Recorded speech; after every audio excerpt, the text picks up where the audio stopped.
وقل رب أدخلني مدخل صدق وأخرجني مخرج صدق واجعل لي من لدنك سلطانا نصيرا.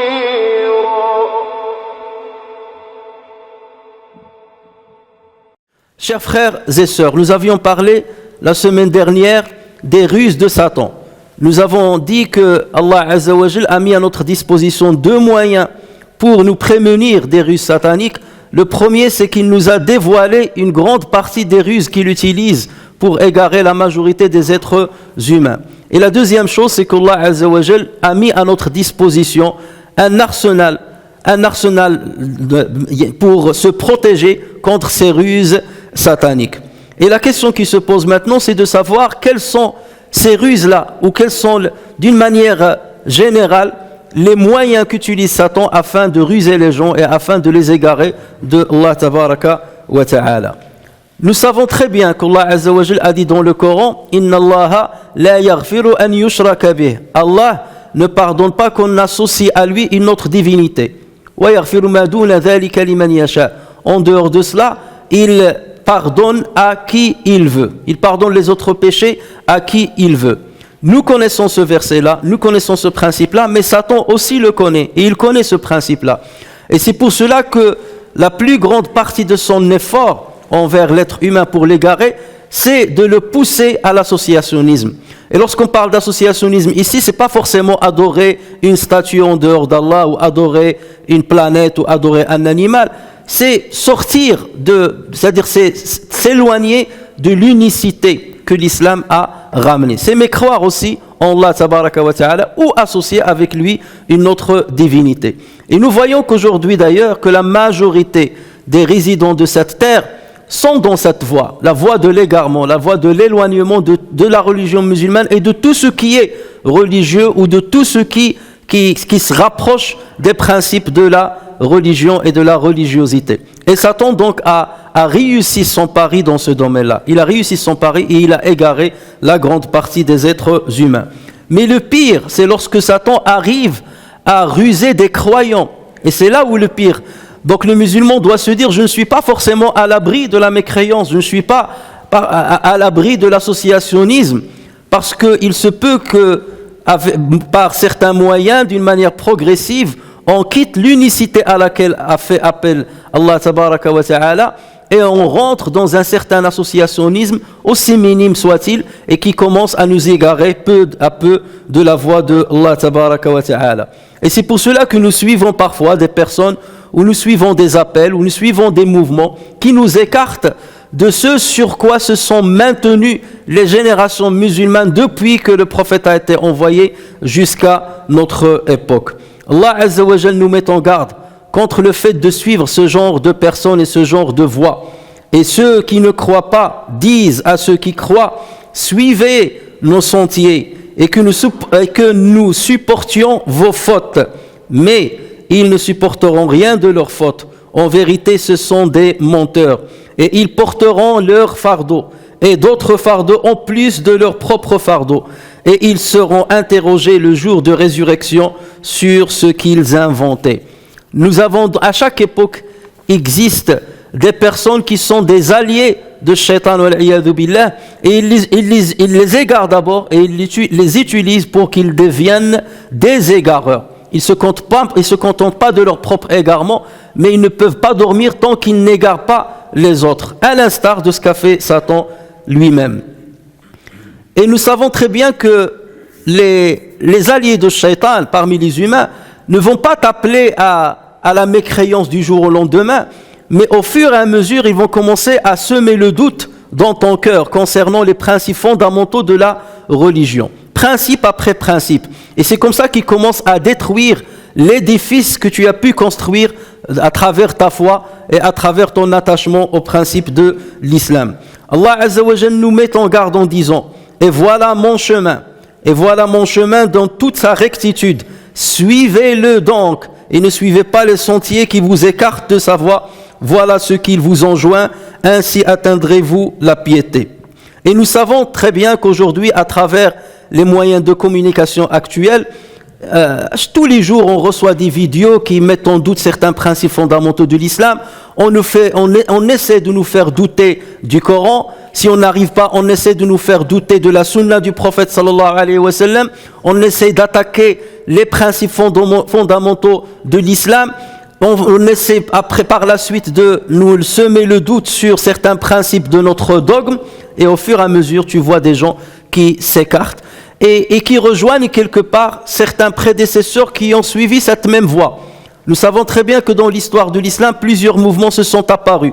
Les mouvements qui appellent à l'utilisation de la raison et de mettre la religion au second degré, ou mettre les textes scripturaires au second degré.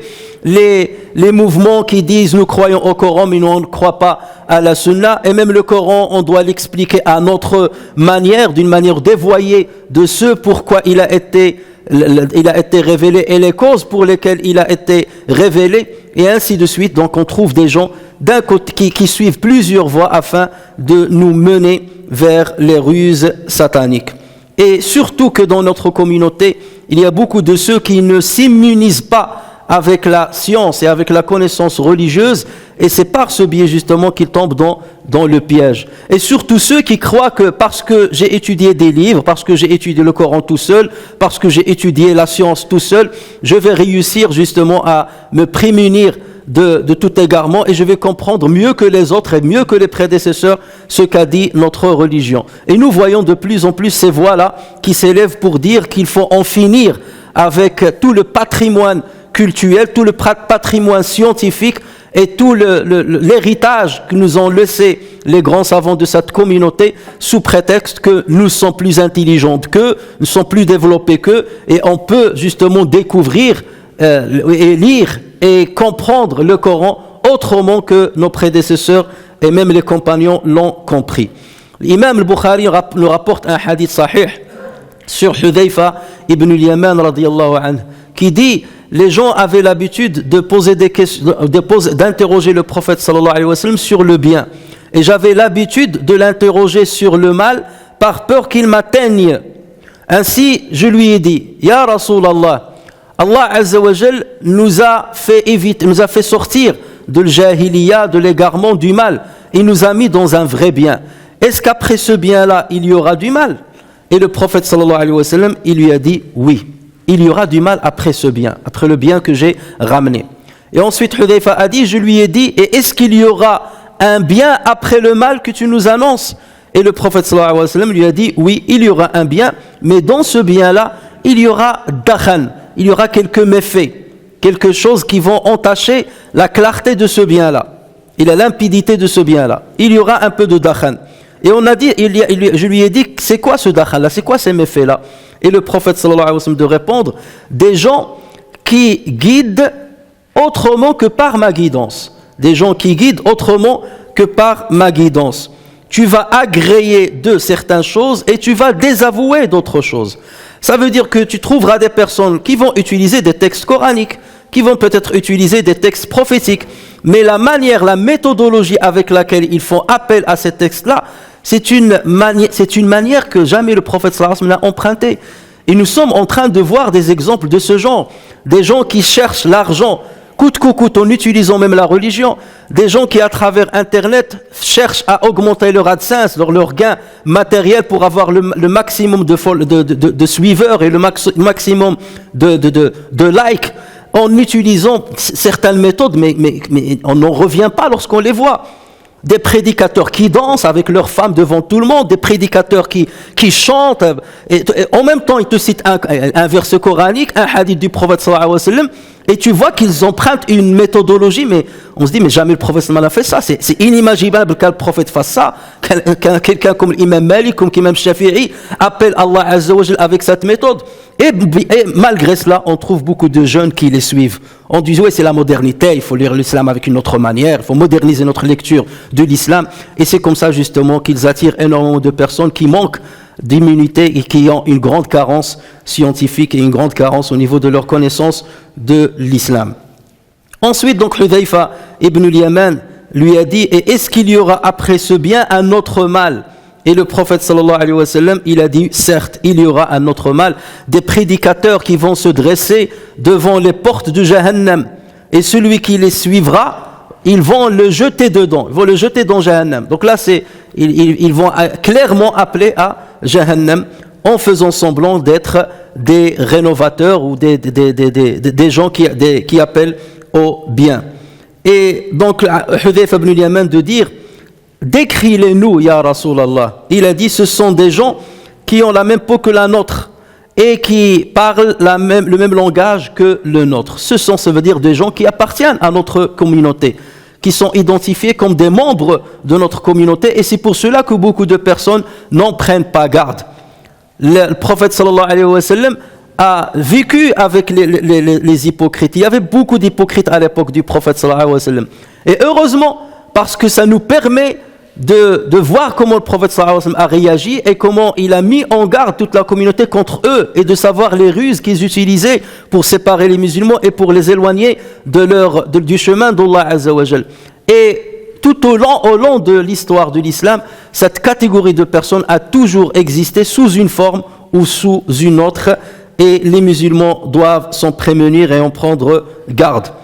Hudayfa ibn al-Yaman lui a dit alors, et que m'ordonnes-tu, ya Rasulallah? Il lui a dit, je t'ordonne de te maintenir avec la masse musulmane, avec Jama'at al-Muslimin, parce que la majorité des musulmans ne suivront pas cette voie. Il y aura une minorité qui suivra la voie des égarés, mais la grande masse ne suivra pas cette voie. Maintiens-toi avec la Jama'at al-Muslimin et avec leur imam. Et l'imam ici fait référence non seulement au gouverneur juste, mais ça fait référence également et notamment aux savants qui sont sur la voie du prophète sallallahu alayhi wa sallam. Donc maintiens-toi avec ou bien à côté, ou bien avec le groupe des musulmans ainsi qu'avec leur imam. Et je lui dis à Rasulallah, et si jamais il n'y a pas de groupe, si je suis tout seul, il n'y a pas de masse, et il n'y a pas d'imam, que dois-je faire? Et le prophète sallallahu alayhi wa sallam de répondre, dans ce cas, isole-toi de tout le monde, isole-toi de tous ces mouvements-là et de toutes ces masses-là, même s'il faut mordre le tronc d'un arbre, jusqu'à ce que tu trouves la mort. Et lorsqu'il lui dit même s'il faut mordre le tronc d'un arbre, ça veut dire même si tu n'as pas de moyens de subsistance comme il le faut, même si tu vivras dans la pauvreté, mais maintiens-toi et cramponne-toi à l'islam et au principe de l'islam pour ne pas tomber dans leur égarement. Chers frères et sœurs, la deuxième grande méthode, ou grand moyen utilisé par Satan pour égarer les gens, c'est le fait de les pousser à commettre les péchés capitaux. Parce que Satan sait, comme nous savons, que Allah tabaraka wa ta'ala a dit, si vous évitiez les grands péchés qui vous sont interdits, nous effacerons vos méfaits de votre compte et nous vous ferons entrer dans un endroit honorable qui est le paradis. Donc Allah Azza wa Jal, bien entendu, il nous invite à éviter tous les péchés, mais il insiste encore plus sur les grands péchés. Il dit, si vous évitez les grands péchés qu'on vous a interdits, je vous pardonnerai les petits. Mais les grands, il faut faire attention. Les grands, les capitaux, c'est très grave, parce que leurs dégâts sont énormes, aussi bien à l'échelle individuelle qu'à l'échelle sociétale. Et c'est pour cela que l'islam nous a mis en garde. Le prophète sallallahu alayhi wa sallam nous a énuméré les grands péchés dans plusieurs hadiths. Dans un hadith, il va citer 4, dans un autre hadith, il va citer 5, et ainsi de suite. Mais lorsqu'on les réunit, on trouve qu'il y en a pas mal, qu'il y a une grande liste. Mais les plus répandus et les plus capitaux sont d'abord al-shirku billah, associé avec Dieu, une autre divinité, ou mécroire en Allah tabaraka wa ta'ala, et ça on en a parlé. La deuxième chose, c'est la sorcellerie. Et la sorcellerie, vous allez dire, non, on est loin de la sorcellerie. Non, la sorcellerie sévit dans nos sociétés malheureusement. Et combien de personnes s'adonnent à la sorcellerie ou vont chez les personnes qui utilisent la sorcellerie? Et bien entendu, ces personnes, ils ne vont jamais vous dire j'utilise la sorcellerie d'une manière très claire. Ils te disent non, moi je fais ruqya, moi je ne fais que ce que Dieu a ordonné, je vais lire le Coran, je vais faire ceci, je vais faire cela. Et c'est comme ça que beaucoup de notre communauté tombent dans le piège. Parce que je suis malade, je vais aller consulter des gens de ce genre-là qui sont devenus des professionnels. Les professionnels et qui sont payés beaucoup plus que même les médecins qui ont un bac plus 10 ou qui ont fait des spécialités et ainsi de suite. Je vais vous résoudre tous les problèmes. Je vais réciter le Coran sur ceci, cela, et tous vos problèmes vont se résoudre. Dans ce cas, on n'a qu'à ramener ces roqat en un seul jour et on va leur dire lisez le Coran sur l'océan et sur les sources dans les montagnes. Et à partir de là, toute l'humanité buvra de cette eau, buvra de ces sources-là, il n'y aura pas de problème dans le monde entier. Mais on n'a jamais vu cela. Ruqya, tu l'as fait pour toi-même, comme le prophète sallallahu alayhi wa sallam l'a fait, ou à la limite, tu la demandes à quelqu'un de tes proches, ou à quelqu'un qui est de confiance.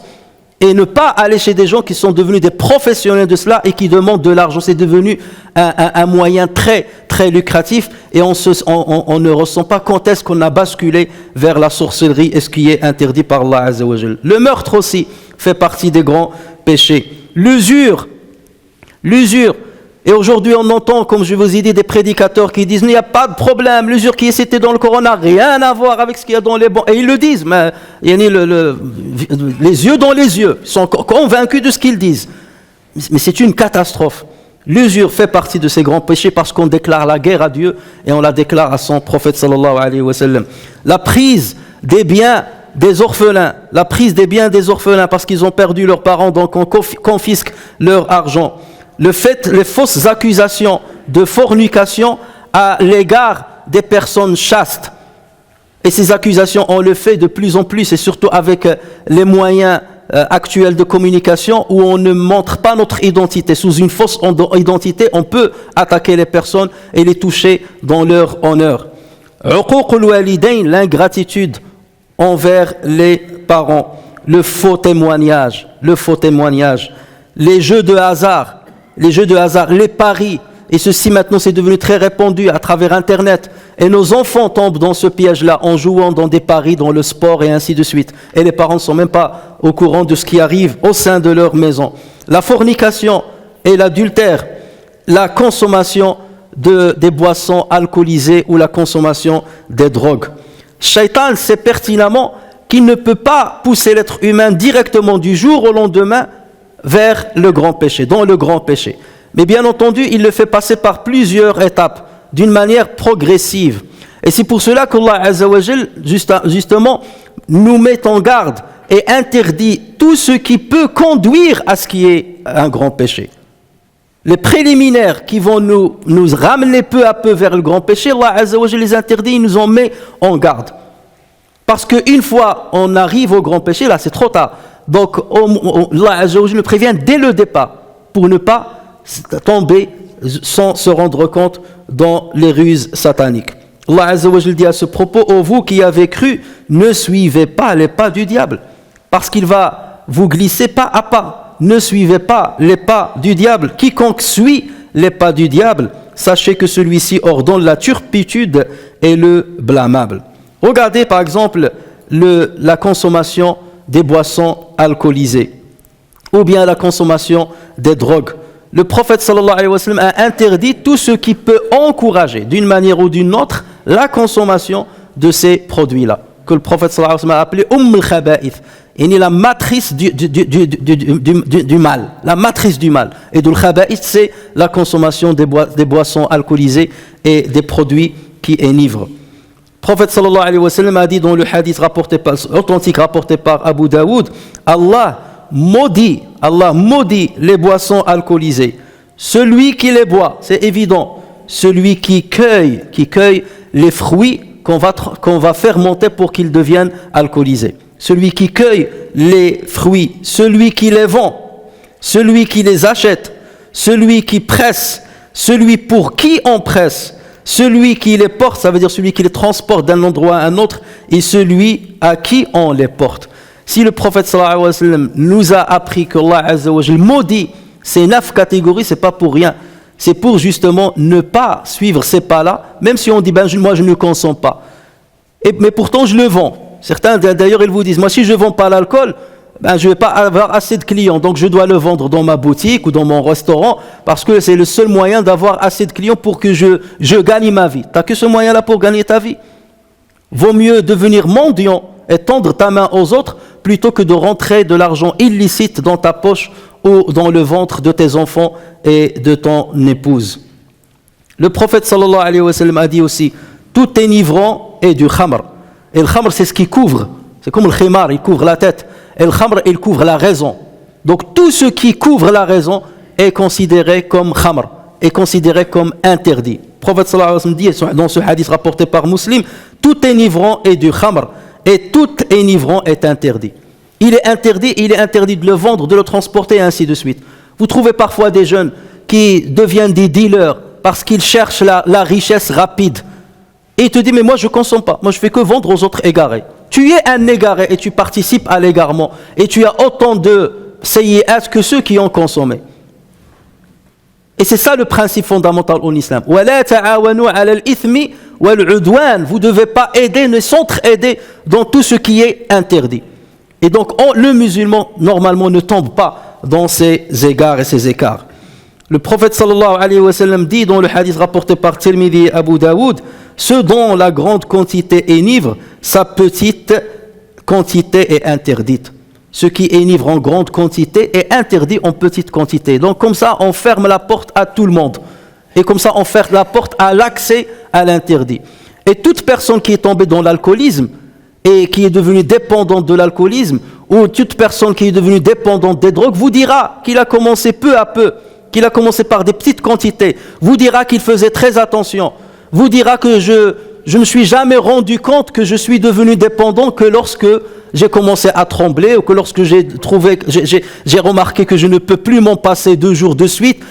Et c'est comme ça que Shaitan nous mène vers notre perdition. Chers frères et sœurs, pour ne pas tomber dans la fornication ou ne pas tomber dans l'adultère, là aussi, l'islam a mis des gardes, des mises en garde et des gardes pour ne pas les dépasser, parce que le fait de commencer de les suivre ou bien de pratiquer certaines choses qui sont interdites, on finit par tomber dans la fornication et l'adultère. Et personne aujourd'hui ne vous dira que l'adultère c'est quelque chose de bien, que ça maintient l'équilibre social, ça maintient la solidité du couple, ça maintient la solidité de la famille. Les familles sont déchirées à cause de ce péché.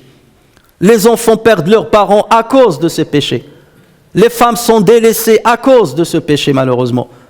Les dégâts, la majorité des dégâts sociétals aujourd'hui sont à cause de ce péché, même si on essaie de le sous-estimer dans nos sociétés actuelles, malheureusement. Et toutes les religions avaient la même vision à propos de ce péché capital. L'islam, donc, pour nous éviter de tomber dans ce péché-là, il commence à nous interdire tous les préliminaires qui vont nous mener vers ce péché. Allah Azza wa Jal dit à juste titre, dis aux croyants de baisser de leur regard et de garder leur chasteté. C'est plus pur pour eux. Allah est certes parfaitement connaisseur de ce qu'ils font. Donc, il y a des regards qui sont saints, des regards qui sont innocents, mais il y a des regards qui sont des péchés. Et plusieurs regards qui sont péchés, malheureusement. Et dit aux croyantes de baisser de leur regard, de garder leur chasteté et de ne montrer de leur atour que ce qui en paraît. Si la main apparaît, c'est pas grave. Si le visage apparaît, il n'y a pas de problème. Et ne montrer de leur atour que ce qui en paraît et qu'elles rabattent leur voile sur leur poitrine. Parce que le voile, il est déjà sur la tête. Donc maintenant, il faut le rabattre sur la poitrine. C'est pas parce que tu as couvert la tête que tu découvres ton cou ou que tu découvres ta poitrine. Et qu'elles rabattent leur voile sur leur poitrine et qu'elles ne montrent leur atour qu'à leur mari ou à leur père, et ainsi de suite. Et il a cité le maharim, auprès de qui on peut montrer certains atours. Ibn al-Qayyim al-Jawziyya rahimahullah dit à ce propos, le regard c'est la source de tous les péchés, de la majorité des péchés. Le regard c'est la source de la majorité des péchés commis par l'être humain. Parce que le regard, il fait venir l'inspiration furtive. Il fait venir l'inspiration. Et cette inspiration avec le temps, elle se transforme en une idée. Et l'idée se transforme en un désir. Et le désir se transforme en une volonté. Et la volonté se transforme en une détermination. Et la détermination se transforme en péché.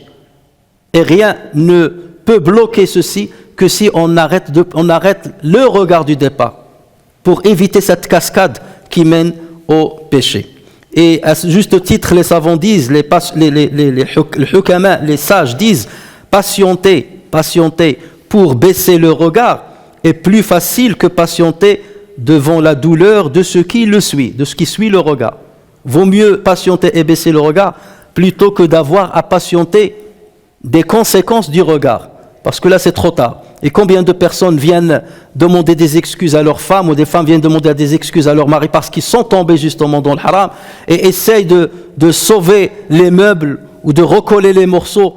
Mais lorsqu'on casse certaines confiances dans un couple, c'est très très difficile de reconstituer ce qui a été cassé. L'islam donc justement appelle à la fidélité. Tout ça, ce sont des nobles comportements auxquels l'islam appelle, et toutes les religions appellent, et toute raison sensée doit faire appel à ces choses-là, à la fidélité dans le couple, à la fidélité avec ses enfants, avec ses parents, avec sa société qui t'entoure. Parce que tu peux être, aujourd'hui, tu crois être le prédateur, mais tu deviens une victime. Aujourd'hui, tu es prédateur et demain, tu seras victime. Mais au départ, tu t'en es pas rendu compte et tu n'avais pas calculé les conséquences de ton petit acte que tu as sous-estimé au départ. Et ce qui se dit sur les boissons alcoolisées et sur l'adultère se dit sur tous les grands péchés. L'islam a mis en garde contre tout ce qui peut mener à ces péchés-là pour préserver le musulman, pour préserver son comportement, pour préserver sa vertu, préserver sa foi, et pour qu'il termine cette épreuve sur cette terre-là sans trop de dégâts.